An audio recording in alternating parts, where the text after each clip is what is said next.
Welcome to part 2 of Swamp Watch. As you can see, there were no new bills passed by Congress or signed into law. So let's just dive straight into the executive orders.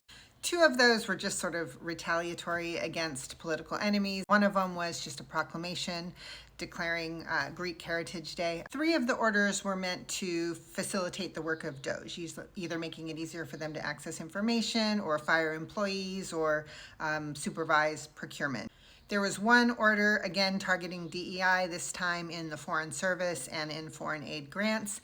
And then there was an updated order about the closing of the Department of Education. One of the more substantive orders was an order seeking immediate means to increase American mineral production.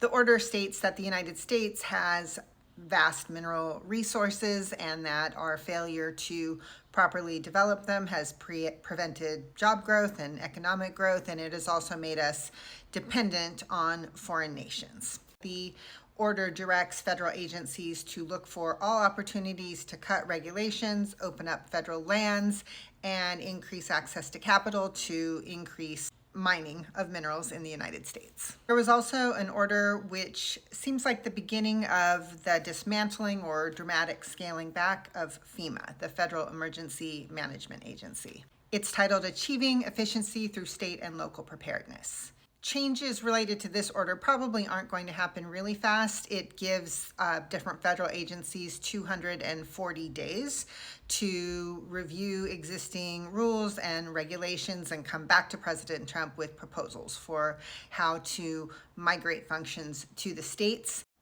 One other presidential action which seems worth mentioning to me is called Addressing Remedial Action by Paul Weiss.